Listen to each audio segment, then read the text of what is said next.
creativity is not limited to a few people, but creativity demands a great amount of discipline if you're going to be consistently creative. Now you can just, throw it out here, but if you're really trying to create something, not, just ideas, but you want to be able to hopefully see those ideas move forward, it takes a lot of energy.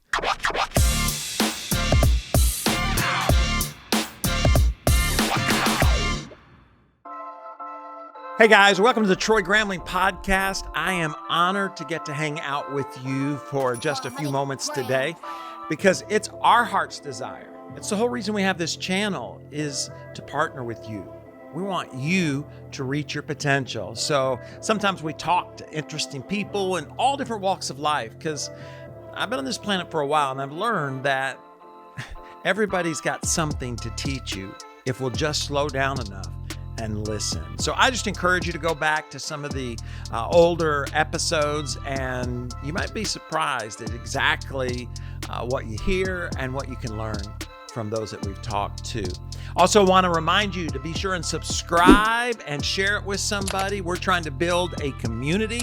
That's why we do the podcast. It's the reason we do what we call a live stream. We're going to be adding some leadership lessons along the way. And of course, we have the book. I'm very excited, humbled, and nervous, actually, about the release of my book on June the 11th. You can pre-order your copy today. I really do believe that it will impact your life positively. I mean, it's the story that me, my wife, Steph, and our family have been living for decades. It's the story of Moses, and I think God can use it in your life as well. So you can pre-order your copy today. And we're actually going to be, if you're in the local area of South Florida, we're going to be doing a book tour at the local Barnes & Noble. There are like 3 of them, but the kickoff is the one on Pines. If you're in the area, you'll know exactly what I mean. And of course, we'll have a link below that'll give you more information. We're going to have a party, and I hope you can come and be a part of it. Here's what I thought we'd spend a few moments talking about. And I got several questions that were presented to me that you guys sent along. We always try, when we do these like single version podcasts, we always try to ask some questions on X or Instagram of what you're asking, what's going on in your mind or in your life. So we'll talk about some of those because we're going to talk about creativity. I mean, is there really anything in life that has a bigger impact on our ability to succeed than just being creative? I think it's important in every area of our life because, I mean, as a pastor, especially because right at the beginning of the Bible, it says, in the beginning, what did God do? It says he created. The word created there is an old Hebrew word, bara, B-A-R-A, which means out of nothing. Have you ever really thought about that? Out of nothing, God created something. Now, you and I, as made in the image of God, we create, but we create something out of something, right? We take something that already exists and we innovate. We make something new. You've heard the saying before, right? There's nothing new under the sky, right? Everything is adapted. So I want to talk about how did that happen? Because a lot of times people are like, I'm just not very creative. And as a result, their relationships struggle, maybe their careers, their finances, their ministry, whatever it is that they do. So I want to start with an article and then we're going to get with questions because I thought this article was pretty good. It's in the magazine. This is the online version of INC Incorporated, right?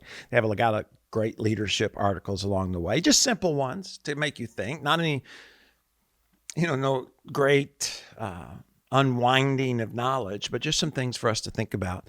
And so let me run through these and see what you guys think. The first one they give is if you and I want to become more creative, is to be quiet. In their article, they say creativity speaks quietly and needs concentration. And I think in the world in which we live, this may be the most difficult part of creativity, isn't it? I mean, let me ask you, in just the last week, how often have you been quiet so that you could actually concentrate for any amount of time?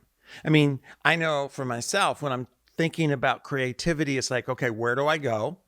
Because if I don't think about where I'm going to go, then I'm going to have a difficult time finding a space with enough time to truly be able to think, to just quiet my spirit, because it takes a while. Sometimes as a pastor, you're always preparing, right? Many of you, I'm sure, prepare for school, prepare for leadership talks, prepare to talk to your teams, whatever it is. And so when you're preparing to speak, people say, well, you got an hour and a half. Why don't you, use that time to prepare?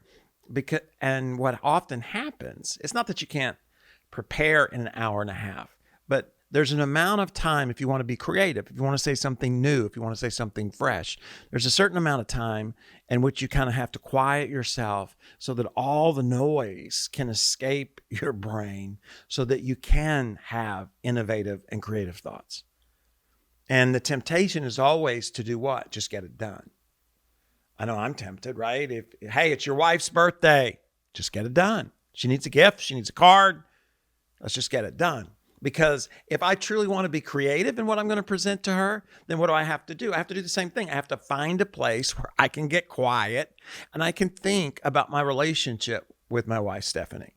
And I can think about what have we been through in the last 6 months? What about the last few years? What's she really enjoying right now? What's she feeling? Is she tired? Is she excited? Does she want to go somewhere? Does she want to rest? Does she just want to hang out? What does she enjoy? What have I given her in the past? How much time have I spent? Right? All those things kind of going through your mind so that you can then innovatively come up with some kind of creative idea. I've experienced that in my own life. There have been seasons where I've been able to be real creative when what I gave Steph, like at Christmas time, where I might go back and find all of these images. Back in the day, remember when we would actually take pictures that were printed at Kodak or wherever, and then take some from my phone and create a book that I presented to her that represented her as a leader or her as a spouse or her as a mother. Another time, and this took it wasn't creative in the sense nobody had ever thought about it, but in order to bring it about, it took creativity, which was we had only been here, 5 years, but we hadn't been home. Maybe 6 years. We haven't been home. And so I wanted to secretly get her parents to come and visit during the Christmas holidays. And so that meant that one, I had to find the money, right, so that I could pay for it without Steph knowing, and she's the one that kind of handles our resources. So that wasn't easy to do. Then I had to ask people to join me or to help me in the process without Steph knowing. Then I had to convince, her parents to come and talk to them about how they might get there. But I'll never forget, I knew they were here. I knew they were coming, and they came and they knocked on the door, and she went and answered the door, and she had no idea that her mom and dad were going to be there. And yet there they were. It was an incredible Christmas gift, but it took a lot of creative energy to bring it about. And I think that's the major reason that we're often not creative. It'd been a lot easier. I could have spent a lot more money. You know what I mean? Got her a diamond ring. I'm sure she would have enjoyed that. I mean, it wouldn't have been a very big diamond ring. But what I mean is, in other words, it doesn't necessarily take a lot of thought to spend money unless I take the time to think about how I want to spend the money. That's where the creativity comes in. And so when the author here writes, the first key to creativity, because that's the title of this, improving your creativity and business and enjoying your life more. And I just couldn't agree any more than we have to quiet. Creativity speaks quietly, and it needs concentration. And sometimes for me, that means putting on headphones, and I won't put on any music, but I'll just hit the noise canceling. And the better noise canceling, the better, so that I don't hear what's going on and I can focus in my little world. The second thing the article says is to engage. Creativity needs focus and commitment. Take the time to listen fully to the voices that really count, including your team leaders and customers. Also, take the time to listen and believe in yourself. Take on and conquer your own fears and challenges before you face the many business challenges requiring extra creativity. Engage. Creativity needs focus and commitment. And again, it's just reminding us that creativity, as much as people want to think, well, that person's just creative and all they do. No, any creative person has to go through the process, no matter how gifted they might be. In other words, somebody who's creatively gifted, it isn't, they're gifted in these areas, okay? It's not like ideas fall out of the sky. No. What does it mean they're gifted? It means they have maybe a greater capacity to quiet themselves and then be able to think outside of the box, to discipline themselves, right? Discipline and creativity. Yeah, without discipline, you can't be creative, because without discipline, there's no room for creativity. And so we have to, again, take the time to discipline ourselves so as to then think outside the box. One of the ways that when I talk about it here with our team, as I talk about the discipline to move past the first idea. And somebody who is gifted when it comes to creativity, all that means it's going to be easier for them to do that. Where some folks are really about, their natural bent is just, progress, right? The completion of the task. Hey, where are we going to eat? Let's go to pizza. And we're done. And sometimes that's exactly what we need to do, right? We don't need to be creative in everything that we do. Nothing would ever get done. I've had people in my life who are extremely creative, but the challenge is that they're always asking the question, is there another way? And so you kind of have to be able to read that. But that's what a creative person does. They discipline themselves to say, okay, pizza sounds good, but is there any other place we'd rather go? Is there any other place that has better food or is closer to where we're at? Or, right? In other words, they start going down all of these questions. They didn't have to. There's a pizza place right across the street. And the person said, let's go have pizza. But the creative person says, yeah, but is that the best place to go? And they start asking questions, which then can lead them to a new place. And I think that's exactly what the author is saying here. The third thing the author says is to dream. Creativity needs imagination and free thinking. Research has long suggested links between dreams and creativity. It suggests that dreams themselves, with their idiosyncratic imagery, colorful explorations on the same theme, and non-judgmental stance, model the free thinking that precedes robust creativity. That's quite a paragraph to read. But basically, what are they saying? When you dream, you're not limited, right? Have you ever had a wacky dream, right? Where things don't look like they normally look. They don't behave the way they normally behave. You can go from this place to that place in just a matter of seconds, right? Dreams are outside that box. And what he's basically saying here, or the author is saying, is that in order to be creative, you have to have the capacity to think outside the box. You have to have the capacity to dream, to not be limited by the circumstances of the moment. And the more you've been hit in the face with reality, the more difficult it is to be a creative person. That's why the older we get, we tend to be less creative. Now, if we've had an incredibly successful career and that our creativity has opened up doors and we have lots of help and all those kind of things, then maybe as we age, we're even freer in our creativity. But for the majority of people, their creative ideas often ran into a wall. And then you're like, you know what? It's just easier to go to the pizza place. It's just right across the street. I mean, if we try to go to the other place, maybe last time we did, we ran out of gas, or maybe when we went to that, they were closed, or you know what, the food, they got a new cook and it didn't taste good. It's just easier just to go across the street. And the older we get, the easier it is to settle for what's in front of us, as opposed to think outside of the lines. So when you think about gift for your girlfriend, or you think about a birthday with your kid, taking the time to think outside. What if it's not something I buy? What if it's something I create? What if it's time-centered, not material? Right? And you start asking yourself all of these questions that lead to what? Some kind of creative idea. But if you can't dream, he would never want to do that.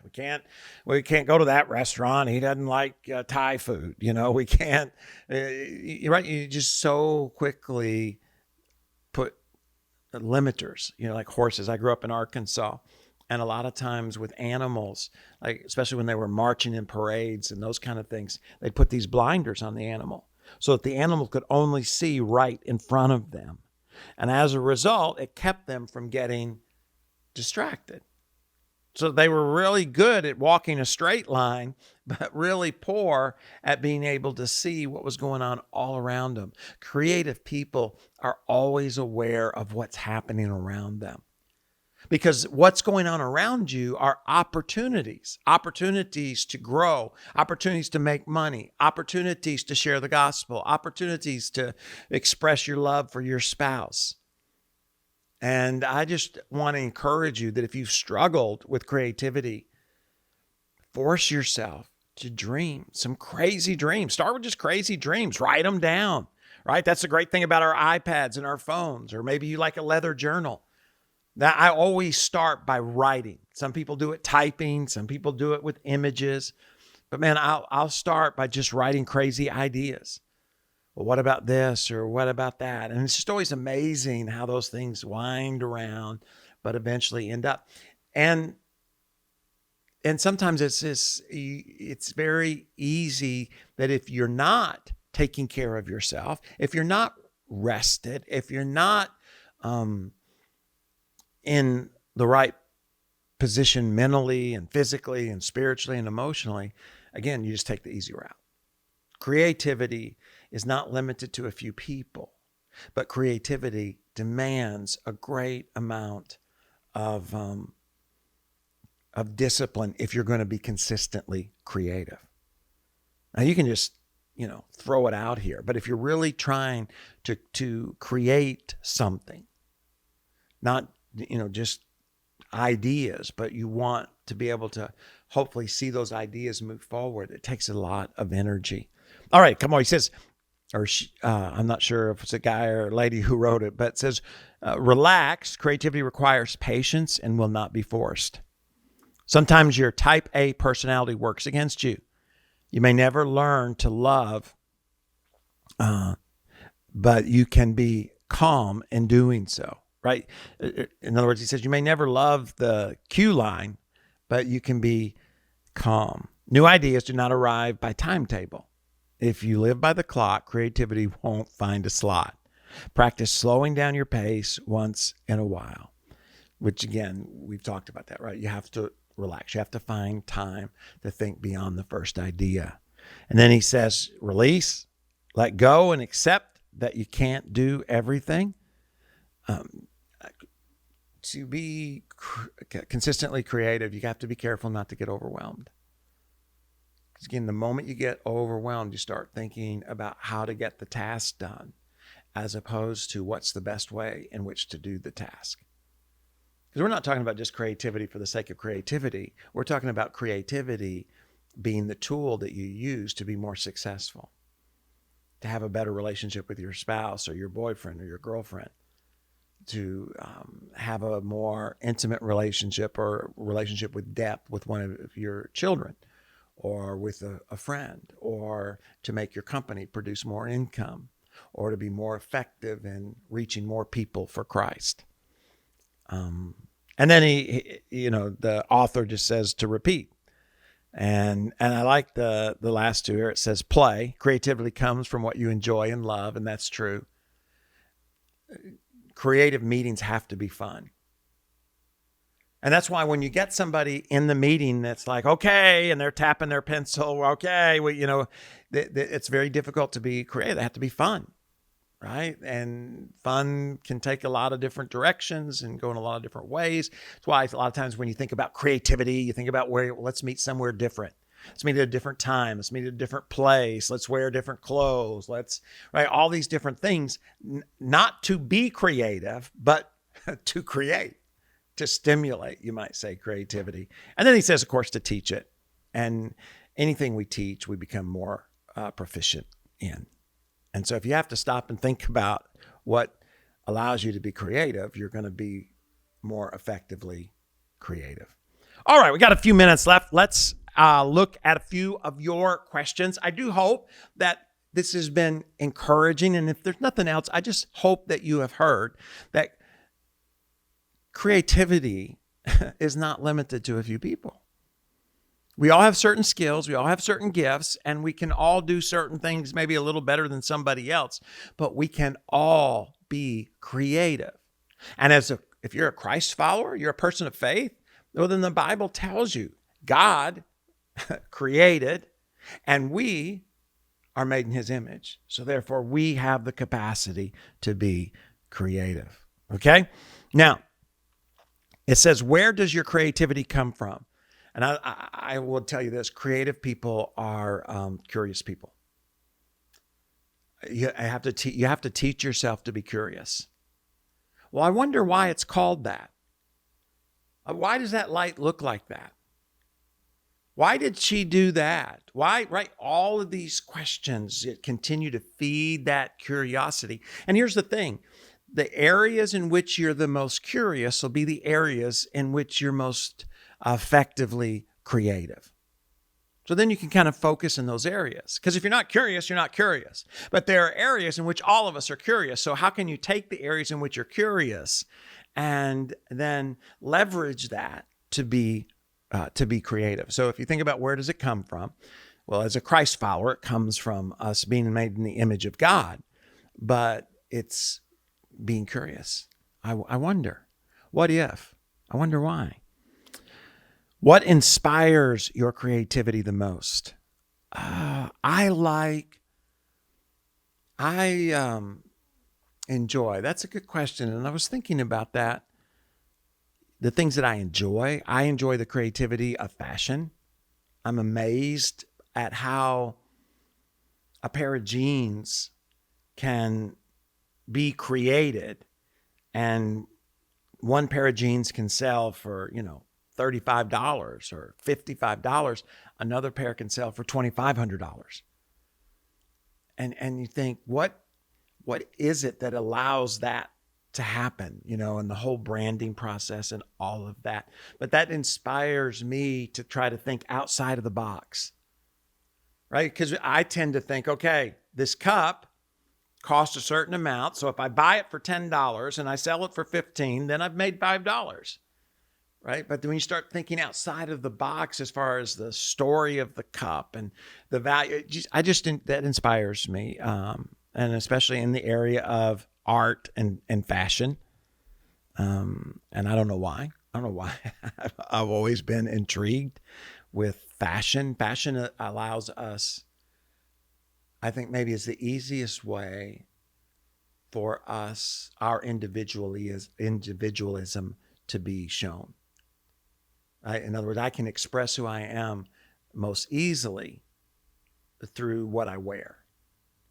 I'm limited as far as, the color of my skin, my hair. There's certain things I might want to express self in a certain way, long hair of a beach bum, or a surfer, but I can't. I've got curly hair, right? So I'm limited. But when it comes to what you wear, I think you're unlimited in how you can express yourself. I think that's why I like tattoos. It's an opportunity to express, who you are. All right. What obstacles have you faced trying to be creative? I think the the biggest one is just getting too much going and getting focused on getting something done instead of what's the best way in which to do it. Because to me, that's when I think about let's be creative. I'm going to creatively communicate the gospel, or I'm going to creatively teach on leadership, right? It's just, you're really asking the question is, how do I say it or teach it in such a way that it's heard or felt? I'm going to creatively give my wife a birthday present. What am I saying? I'm not saying I just want to give her a present she's never received before. I want her to feel something. I want her to experience something. And so therefore, I'm going to get outside of my box, right? And so obstacles are, when you get too busy to have those thoughts, you get overwhelmed and just begin accomplishing or trying to get done whatever you need to get done. What has been your most creative teaching element?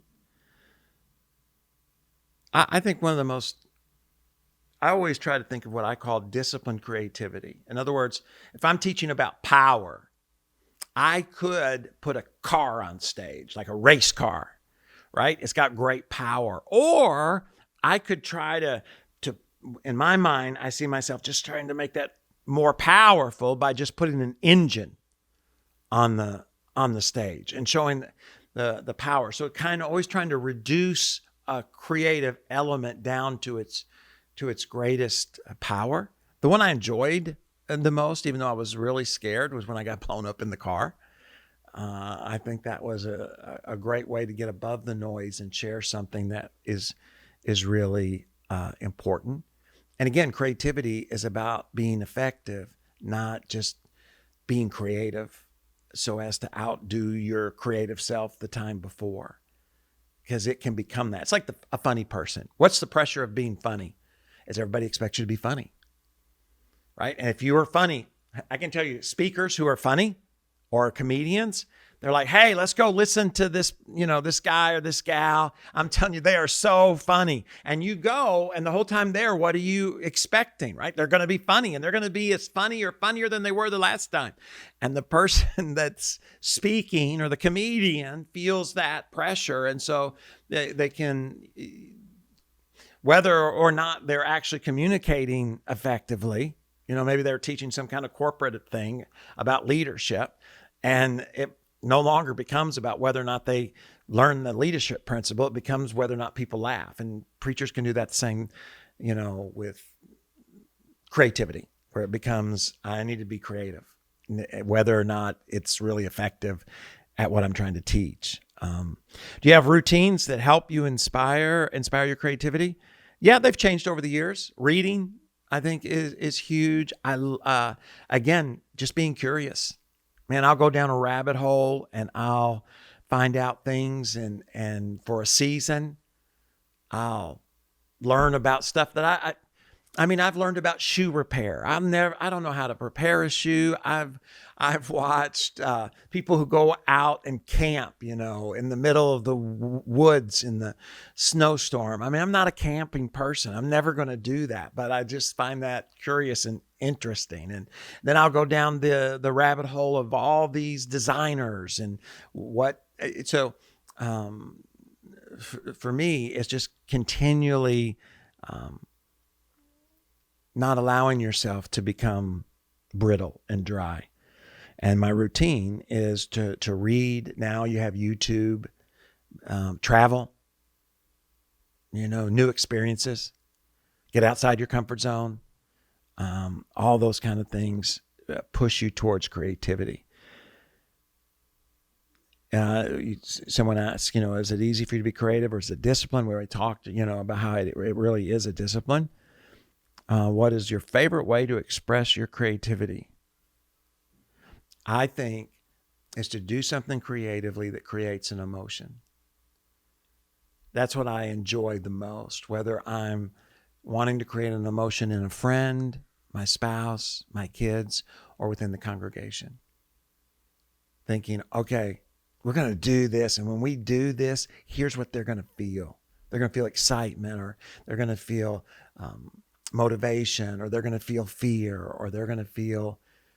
So to me, that's what I enjoy the most, is thinking through, how is this creative moment going to create the emotion that's needed so that people can move from point A to point B. And then you think, when running, last question here, and we'll wrap this thing up, is when running an organization, how creativity affects the practical side. Well, everybody's creative in different ways. There are creative accountants. I guess sometimes they go to jail, right? But that's not what I mean. I just mean that creativity can happen in areas that we don't normally associate with creativity.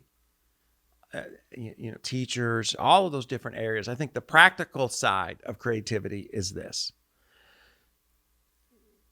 is you have to think through the cost, not of doing whatever, but the amount of time it takes to come up with the idea.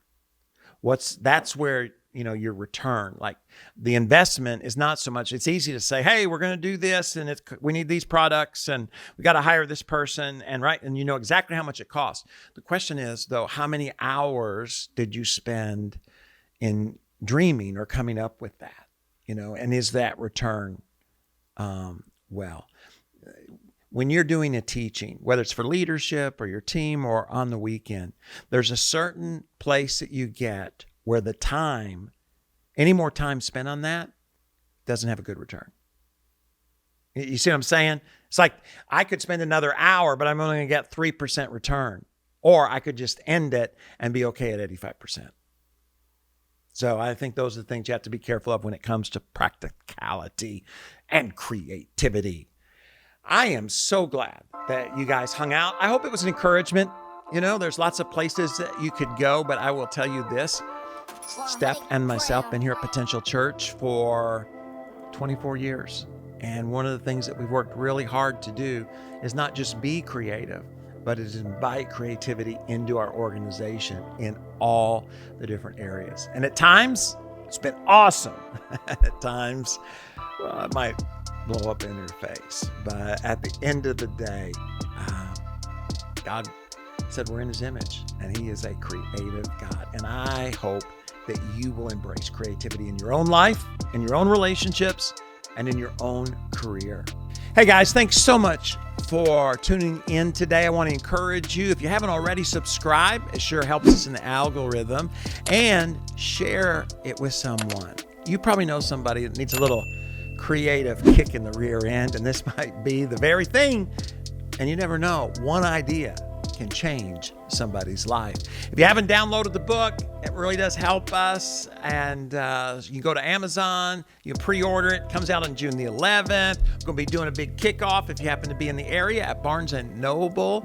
And then we have a live stream. We do it on Saturday nights at 7 o'clock. And our heart is to build community. Because like I have said from the very beginning, we want to partner with you so that you can reach your potential, because you're special. And there's something significant for you to accomplish along the way. Every Thursday at 8 a.m., we drop a new podcast, talking to interesting people and learning how we can all reach our potential. God bless. And hey, have a great day. We'll see you next time.